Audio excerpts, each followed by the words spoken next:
Général.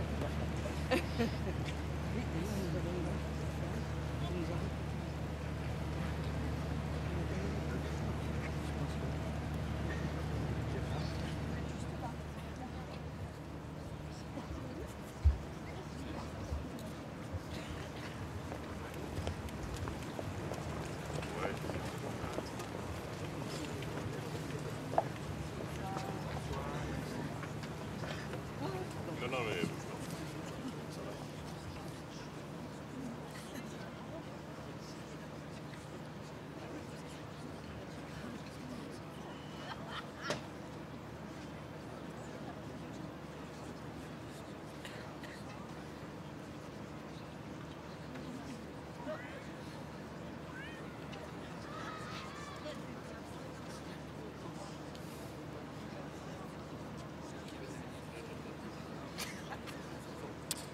Mesdames, Messieurs, vous allez assister à la cérémonie du centenaire du ravivage de la flamme sous l'Arc de Triomphe. Cette commémoration débutera par un défilé conjoint de porte-drapeaux des différentes associations patriotiques et de jeunes engagés dans la transmission de la mémoire. Vous assisterez ensuite à une scénographie, son et lumière, proposée par le Comité de la Flamme sous l'Arc de Triomphe, Flamme de la Nation, et créée par Bruno Cellier Création, spécifiquement pour marquer ce centenaire. À la suite de cette projection, Madame Patricia Miralles, secrétaire d'État auprès du ministre des Armées chargé des anciens combattants et de la mémoire, procédera au ravivage de la flamme.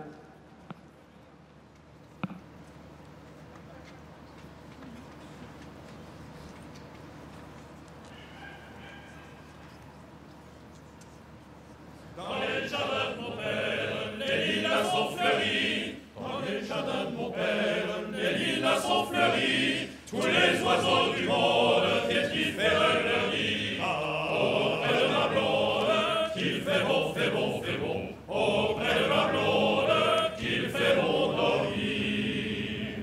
Tous les oiseaux du monde viennent y faire leur nid. La craie, la tourte belle et la jolie prairie. Et ma tendre colombe qui chante jour et nuit. Auprès de ma blonde, qu'il fait bon, fait bon, fait bon. Auprès de ma blonde, qu'il fait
Pour le repos, le plaisir du militaire, il est là-bas à 2 pas de la forêt. Une maison au mieux couverte de bière, autour du haut, c'est le long du cabaret.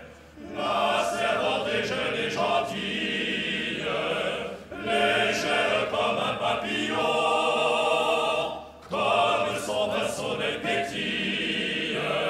Nous l'appelons la Madelon, nous enlevons la nuit, nous y pensons le jour. Ce n'est que Madelon, mais pour nous c'est l'amour. Quand Madelon vient nous servir à boire, sous la tonnelle au fond de son jupon, et chacun lui raconte une histoire à sa façon. La Madelon pour nous n'est pas sévère, quand on lui prend la taille ou le menton, elle rit, c'est tout le mal qu'elle sait faire. Madelon, Madelon, Madelon, un caporal en képi le fantaisie, s'en fut trouver Madelon un bon matin, et fou d'amour lui dit qu'elle était jolie, et qu'il venait pour lui demander sa main.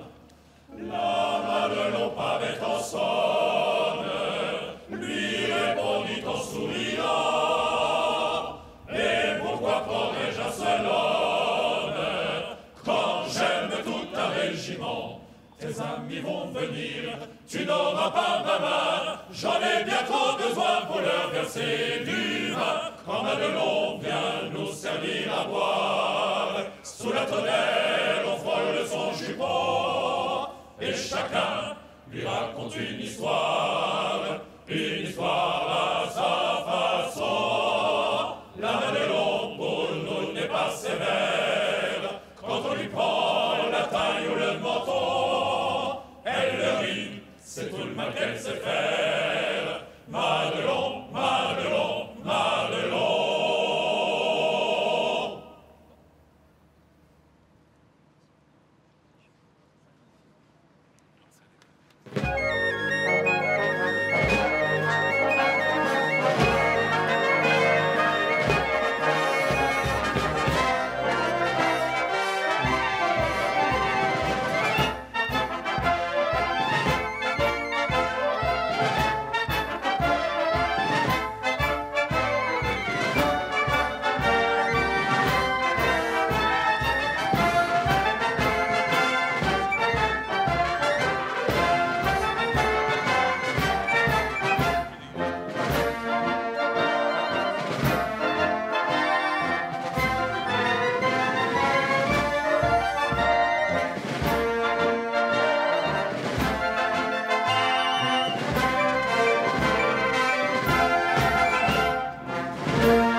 Chaque jour, plus de 110 000 véhicules empruntent et tournent autour de ce rond-point de l'Étoile, boussole de la géographie parisienne. Trop d'entre nous oublient, à l'occasion de cette ronde, la raison d'être du monument, ce qu'abrite l'arche triomphale. À un siècle d'ici, à la même date, à la même heure, en ce lieu même, se déroulait une cérémonie amenée à se muer en un rituel immuable. Un rituel répété à chaque vesprée, sans interruption, depuis un siècle, y compris lorsque la France était sous la botte de l'occupation allemande. Un rituel pour un symbole vital. Comme si les actes posés chaque soir ici sous l'Arc de Triomphe avaient un lien avec la vie même de la nation. 100 ans après l'acte fondateur, l'association de la flamme sous l'Arc de Triomphe, flamme de la nation, a souhaité marquer d'une solennité particulière l'anniversaire du premier allumage.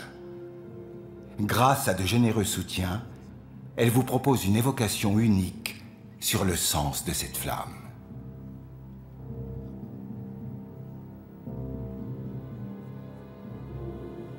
L'allumage de la flamme eut lieu le 11 novembre 1923, 5 ans après un autre 11 novembre, dans lequel il trouve sa source. Un 11 novembre qu'il nous faut comprendre.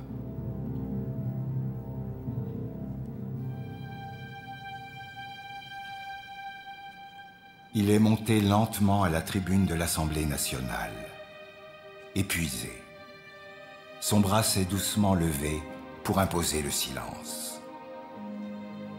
Avant d'entamer la lecture des clauses de l'armistice, la gravité de l'instant inspire à Georges Clemenceau, président du Conseil, un vœu qu'il prononce d'une voix marquée. Faisons-nous les uns aux autres, en un pareil moment, la promesse de toujours travailler de toutes les forces de notre cœur au bien public.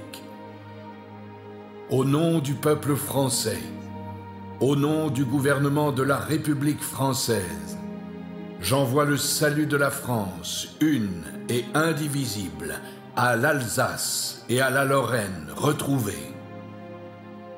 Honneur à nos grands morts qui nous ont fait cette victoire. À 11 heures, sur le front, un immense silence s'est fait.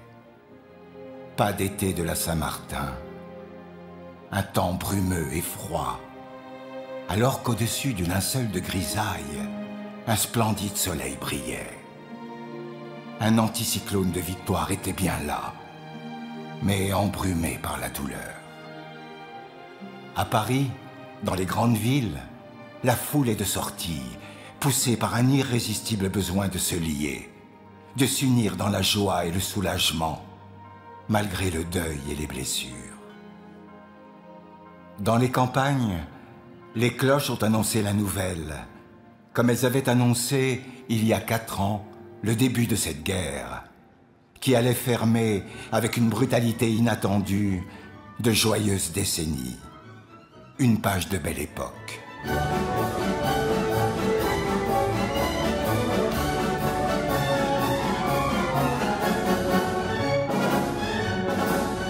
Un monde qui s'affichait chamarré de 1000 couleurs dans les expositions universelles. Une France enivrée par la course au progrès, la découverte des bains de mer, des villes d'eau, le tramway, l'avion, les grands boulevards qui s'animent et s'illuminent par la magie de la fée électricité.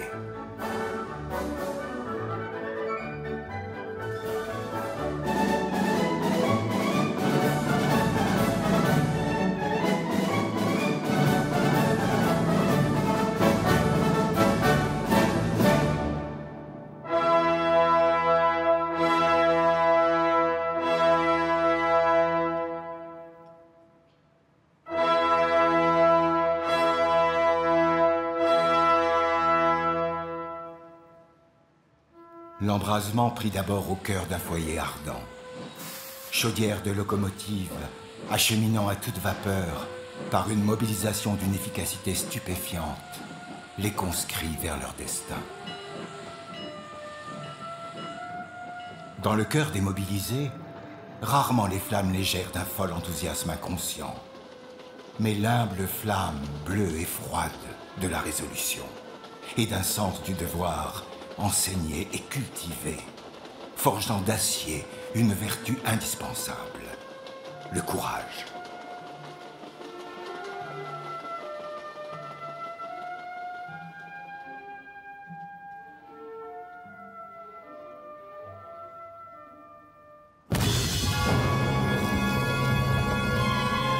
Le courage, ces vertus, cette résolution vont être poussées dans leurs retranchements les plus profonds. Sur les eaux, sous les mers, sur terre et dans les cieux, une guerre fascinante, terrible, meurtrière et sauvage, obligeant l'homme à surmonter traumatismes inédits et hideuses blessures. Une guerre au visage apocalyptique, où les hommes, placés sur une enclume de feu, de soufre et de fumée, où les femmes, attelées à tous les travaux, paraissent pièces d'engrenage d'une science industrielle déchaînée. Un nouvel enfer de Dante, pour une guerre mondiale dont les plus rudes combats auront pour théâtre la douce terre de France.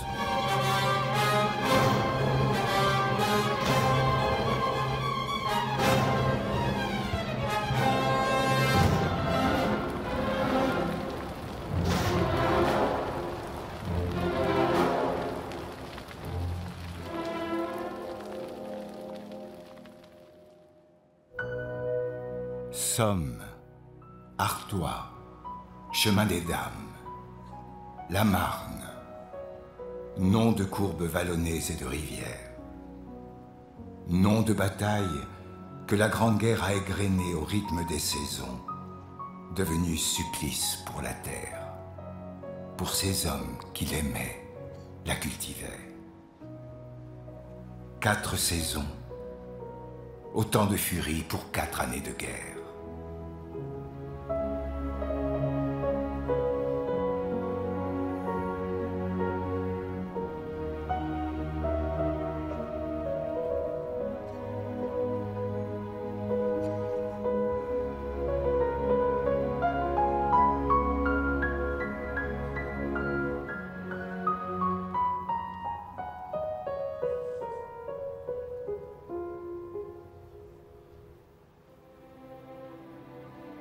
Et enfin, la victoire, au cœur de novembre, mois des défunts.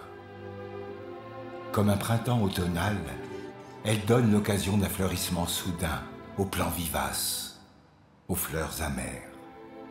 Partout, les monuments à nos morts victorieux sortent de terre. La victoire, célébrée sur l'avenue au nom prédestiné, 1000 invalides en ouvrent le triomphal défilé.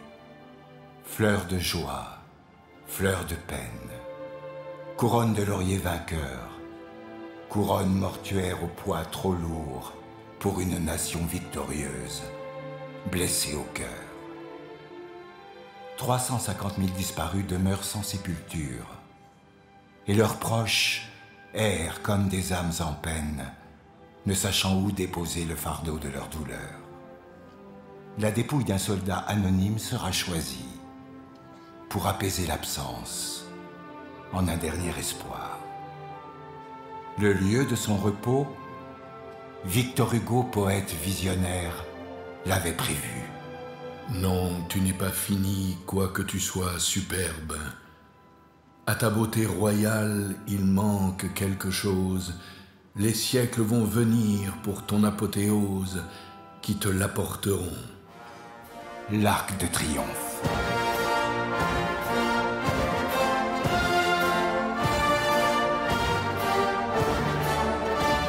Voulu par un empereur, achevé par un roi, anobli par l'humble dépouille d'un soldat.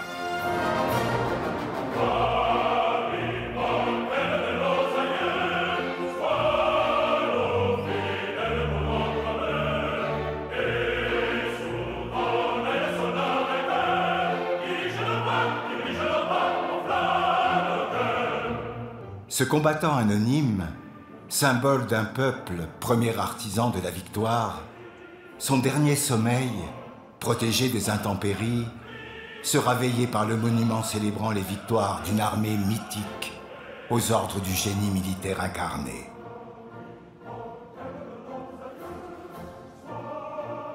Cet humble soldat vainqueur, dont l'arc de gloire deviendra le mémorial, comment le choisir ?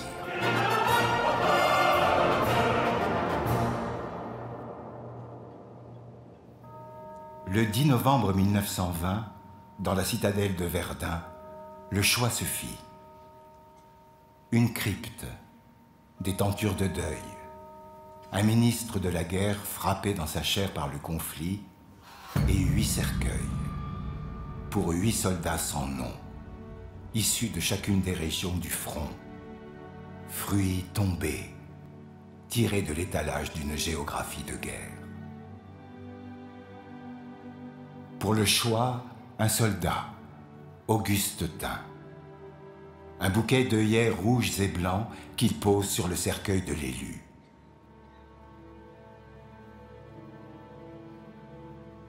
Et là, dans la crypte silencieuse et humide, le temps s'efface. Des ombres bienfaisantes veillent, unissant des siècles de civilisation. En d'autres temps, sous les cieux de la première des démocraties, un même sacrifice pour défendre la patrie, un même hommage devant un cercueil, pour les guerriers tombés au champ d'honneur. L'hommage d'une mère à ses fils, citoyens morts pour la cité, où le destin de chaque membre est lié à celui de tous. Dans l'ombre de la crypte illuminée, doucement, la France et Athéna inclinent la tête et sourient. Une tombe sous l'arche triomphale, belle et solennelle, au cœur de la capitale, mais froide, si froide, minérale, à peine suffisante pour la douleur, à la peine pour expliquer la leçon à tirer de la grande épreuve. Comment rappeler que les vertus qui ont poussé les Français de 14 au don de soi, au sacrifice suprême, restent d'actualité, demeurent nécessaires. Pour que le souvenir des morts embrase la volonté de vivre de la nation, il faut une flamme. Une flamme comme un phare pour guider les âmes en peine au cœur d'un océan de douleur. Une flamme comme ces lanternes des morts jadis au bord des chemins pour que le passant ait une pensée, une prière pour l'âme défunte qui avait quitté la terre mais demeurait immortelle. Une flamme pour chasser les ténèbres de l'oubli.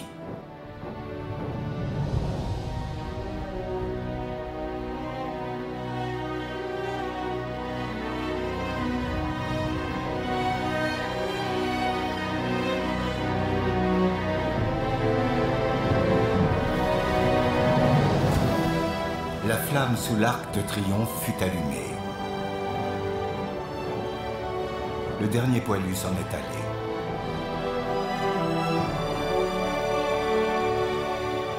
D'autres combats ont suivi. Des défaites, des victoires, des morts pour la France, toujours. Pour eux, la flamme brûle nuit et jour, ravivée chaque soir par une main sans cesse nouvelle, souvent de jeunesse. Une flamme qui brûle, qui veille, fidèle, afin que le tombeau des morts soit le cœur des vivants.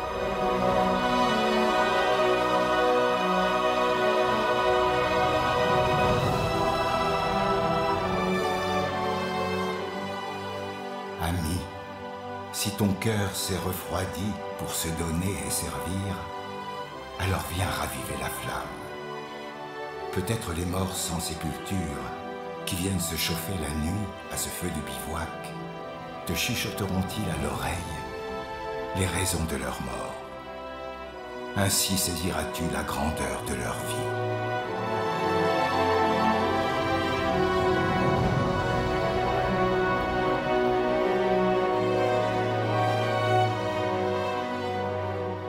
Ici repose un soldat français, mort pour la patrie.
Madame Patricia Miralles, secrétaire d'État auprès du ministre des Armées, chargée des anciens combattants et de la mémoire, va procéder au ravivage de la flamme sous l'Arc de Triomphe.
La scénographie à laquelle nous venons d'assister nous a rappelé la signification de la flamme qui brûle depuis 100 ans au-dessus de la tombe du soldat inconnu.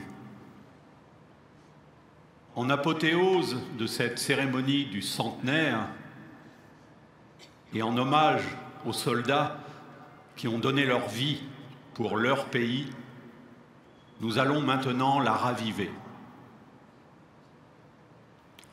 Le 11 novembre 1920, le corps d'un soldat français inconnu, tombé au champ d'honneur au cours de la Première Guerre mondiale, est ramené solennellement sous l'Arc de Triomphe.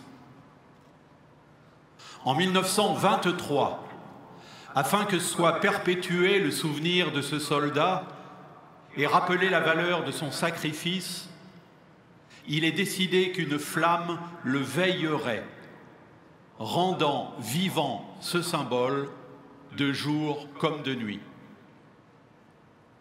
C'est ainsi que, il y a exactement 100 ans, à la même heure, au même endroit, André Maginot, ministre de la Guerre et des Pensions, alluma cette flamme immortelle.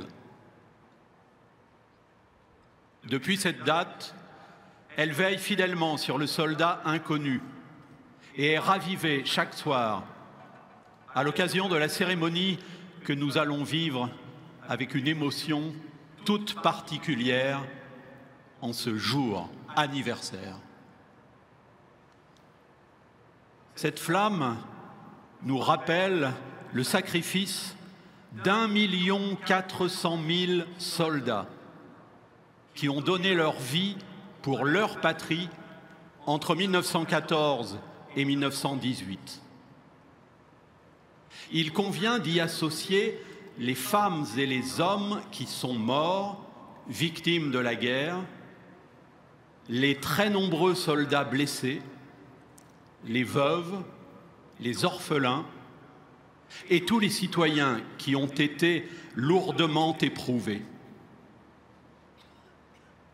Cette flamme nous invite également à rendre hommage aux soldats tombés au cours de la Seconde Guerre mondiale, de la guerre d'Indochine, en Corée, en Afrique du Nord et, plus récemment, au cours des opérations extérieures.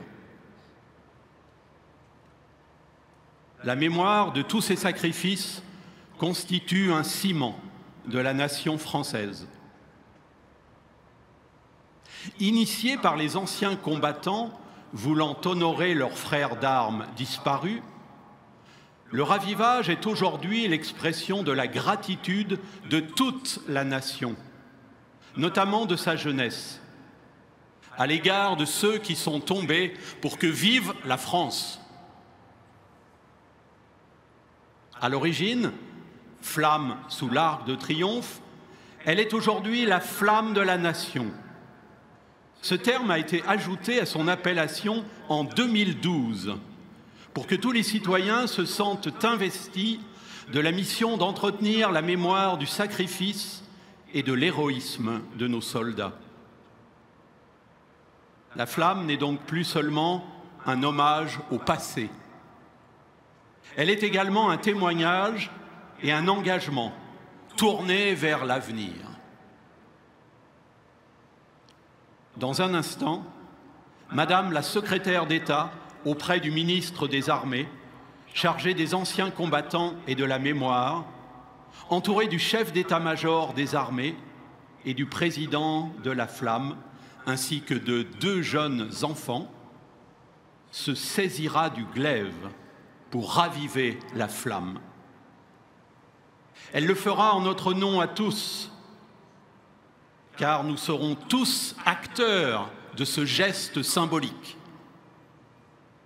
Elle le fera également au nom de nos concitoyens qui, en province ou en Outre-mer, ont célébré le 11 novembre autour d'une lanterne allumée ici même ces derniers mois, dans le cadre de l'opération 100 ans sans ravivage, organisée en relation avec l'Office national des combattants et des victimes de guerre. Et comme chaque soir, c'est dans le recueillement et par une attitude digne et respectueuse que nous allons rendre hommage au courage et à l'héroïsme de ces soldats pour lesquels cette flamme brille depuis un siècle. Notre engagement, nous le marquerons ensuite en chantant avec le chœur de l'armée française l'hymne national qui suivra la sonnerie aux morts et la minute de silence. Notre participation active à cette cérémonie montre que la France peut s'appuyer sur ses 100 ans de courage et de sacrifice pour se construire un avenir de grandeur et de paix.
Aux morts!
Comment ça va?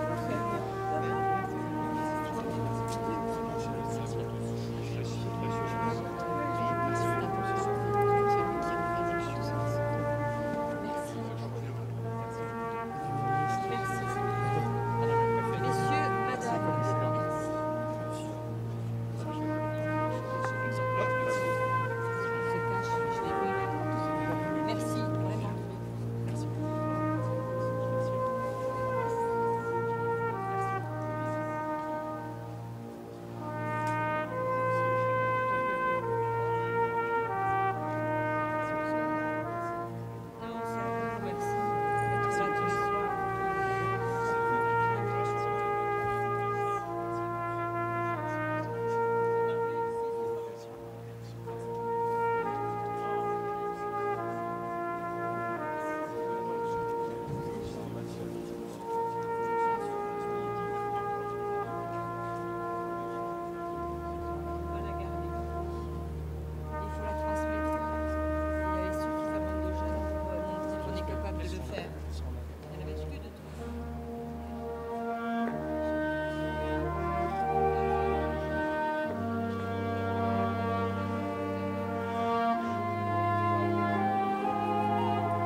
Très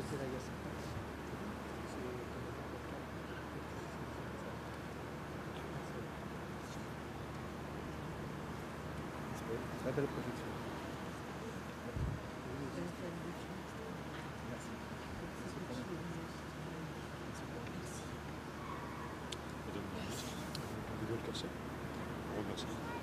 C'est vous, parce que les Caucasiens, la flamme, ont beaucoup participé à cet événement.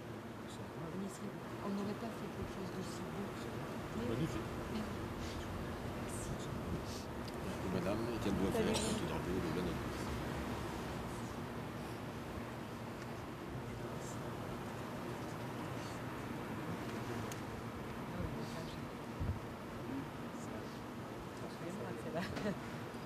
Non, mais je pense qu'il y a l'idée que ça perdure partout en France, chaque année, avec ces flammes et ces lampions que nous avons pu faire transmettre comme ça. On a juste aujourd'hui déposé une pierre supplémentaire. Merci. Là, il faut continuer.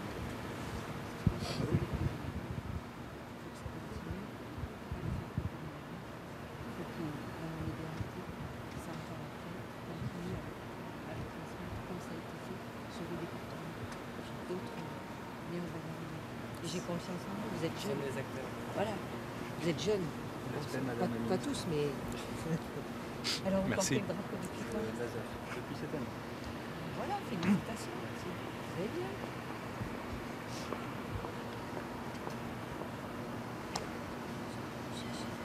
Cet engagement, vous l'avez vu? Ben, bravo. Bravo, vous pouvez. Les chefs de police. Ah, les chefs de police. La police est là. En fait, prédilection.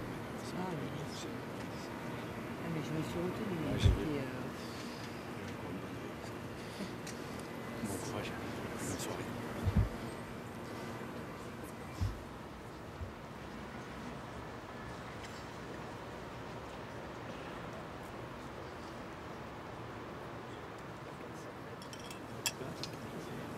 Toujours demandé d'éteindre le flambeau. Comme ça, on peut rigoler. Le feu, c'est simplement.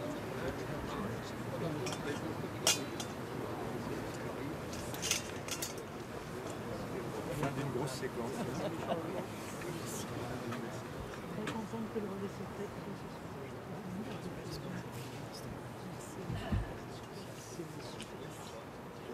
Et le temps s'est suspendu, vous avez vu? Il n'y a ni pluie, ni vent.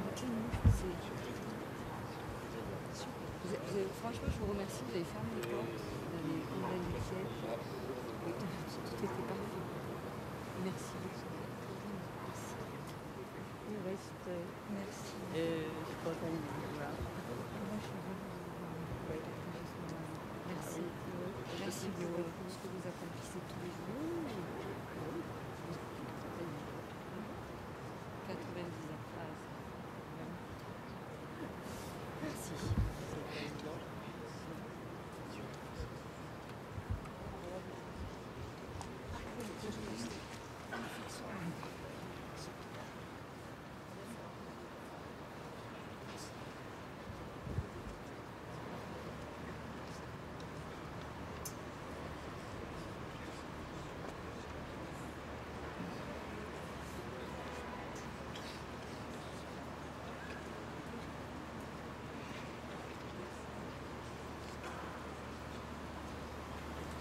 Madame la ministre, c'était une très très belle cérémonie. Bravo, félicitations. Merci. Super pour les anciens clubs. Et puis pour les jeunes. Et puis pour Vous avez vu tous ces nous sommes jeunes le relais de la jeunesse, les anciens. Ils étaient là, les jeunes. Tout à fait. Ils étaient tous volontaires dans un jour qui a commémoré. Ça a du sens. Férié, mais Ça a du ils sont sens. venus. Et ils étaient heureux qu'on leur propose de venir. Ça a du sens. Il faut continuer. Merci, madame la ministre. Merci Madame la ministre. Merci infiniment. Bravo pour votre action. Merci à vous. À vous. Continuez. Regardez comme ils sont fiers, les parents. La Fédération Maginot, c'est un collier qui a été l'agent au niveau du monde combattant pour que tout le monde vienne et soutienne. 100 ans après, C'était normal. vous saviez à qui je pensais? Oui, bien sûr. À André Maginot. C'était normal que Maginot soit associé à ça et sorte un peu pour avoir réalisé ce spectacle. Tout le monde a apprécié. Merci à vous d'avoir organisé tout ça. C'était vraiment très bon. Merci. Merci à vous, Madame la Ministre. Il a les mains très chaudes. Dans les poches. Il les avait dans les poches jusqu'à présent. Vous amenez nos drapeaux, nous.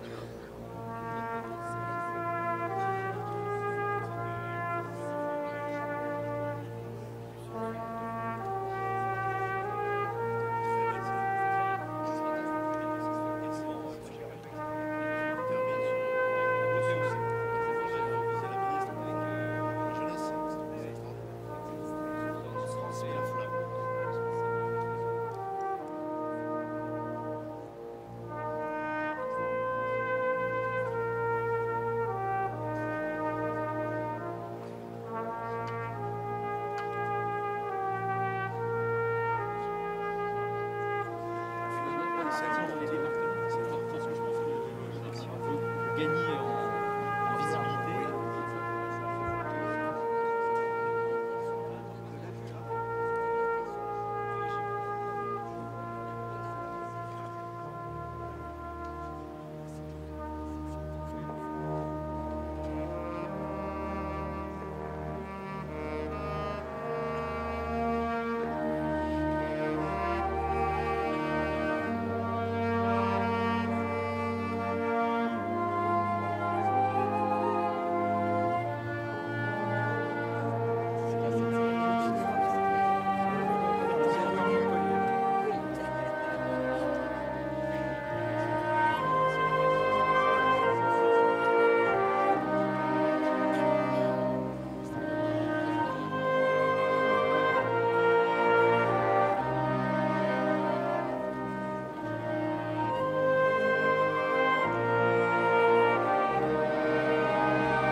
La cérémonie est maintenant terminée. Madame la ministre va maintenant remettre 2 premiers insignes pour 60 ans de porte-drapeau.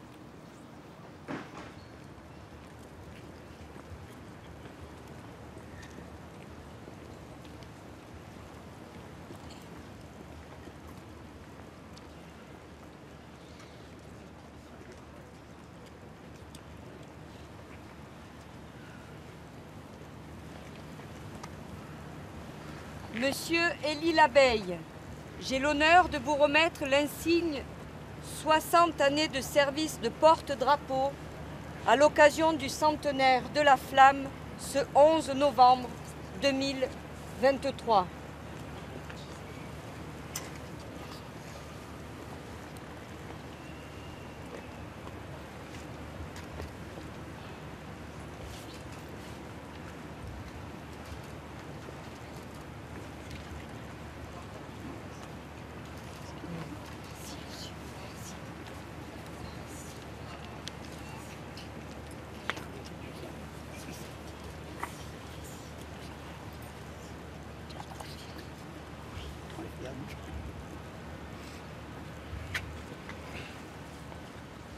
Monsieur Claude Manon, j'ai l'honneur de vous remettre l'insigne 60 années de service de porte-drapeau à l'occasion du centenaire de la Flamme ce 11 novembre 2023.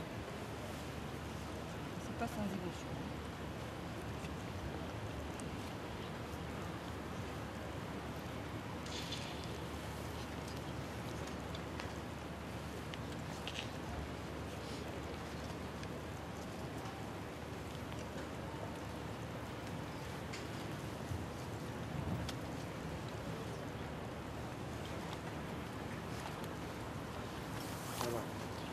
Merci Madame la Ministre, je voudrais remercier Emmanuel Macron. Cette médaille, je l'ai partagée avec je ne vais pas la garder pour moi tout seul, je l'ai partagée avec mes parents qui étaient orphelins, qui se sont sacrifiés pour moi, qui m'ont donné une bonne éducation.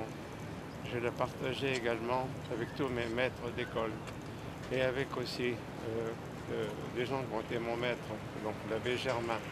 Nous n'étions pas des mêmes bords, mais conçus. C'est travailler ensemble pour faire de nous des hommes. Je vais aussi la partager avec tous mes frères d'armes du 2e régiment de sacerdoce. Merci Madame la Ministre, merci pour tout. Merci pour ce témoignage. Merci beaucoup. Merci.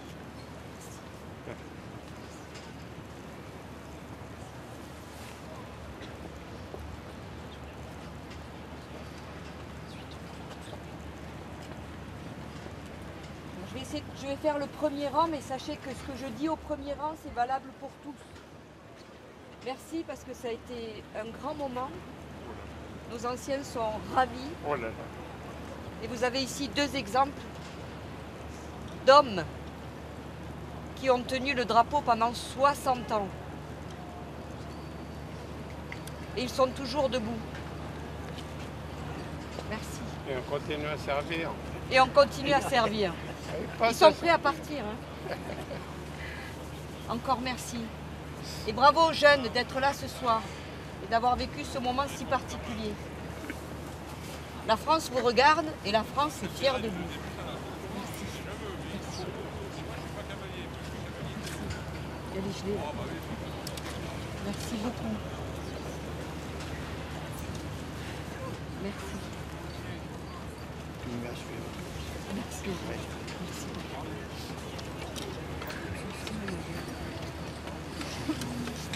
Oui, vous pouvez poser le drapeau. Oh, la petite Clémence.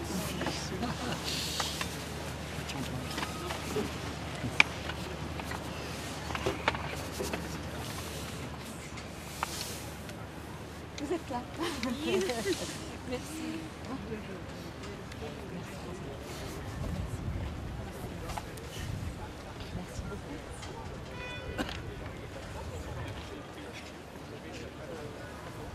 le SNI. Un peu gelé.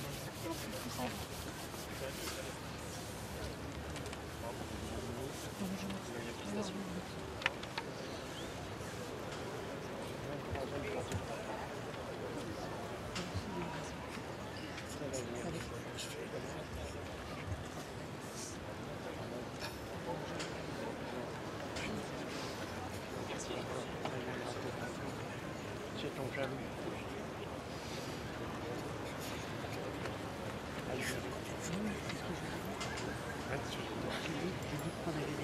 Ah oui. Voilà.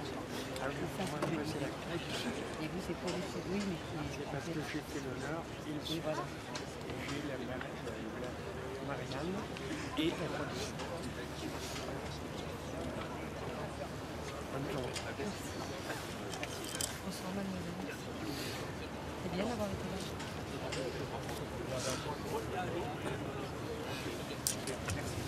Bonsoir, la secrétaire. C'est pour la France qu'on fait ça. Vous étiez très très beau. Je me dis, on a profité du spectacle. Merci, vraiment.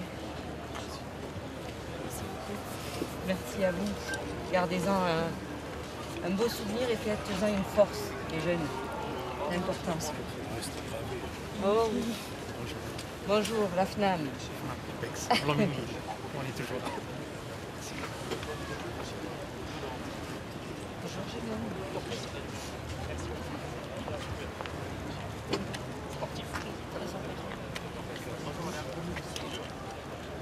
Merci, vraiment. Comme le service.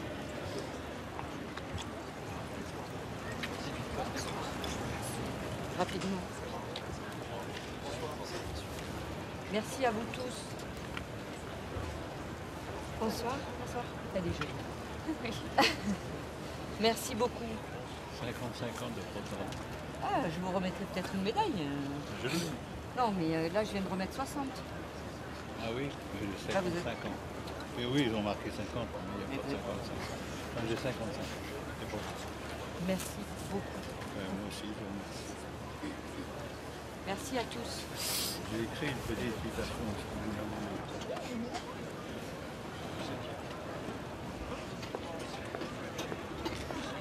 Je l'ai écrit. On va essayer. Budget journal, il n'y a pas longtemps. Monsieur Boniface Roger. Voilà. Ça, c'est moi qui l'ai écrit. De servir à Ça tout le peut monde être. pour vivre en paix et s'intégrer, la France m'a aidé à être ce que je suis, grâce à ma famille, à mes amis, à mes camarades et à tous les Français du cœur pour sauver la France, pour la servir, sans se servir. Regardez, madame. Je regarde. Vous pouvez la Et- faire suivre. Vous J'en pouvez même parlerai à la faire tous les enregistrer. jeunes. La passerai à la médaille. Merci. Merci beaucoup. Merci bien. Merci à vous.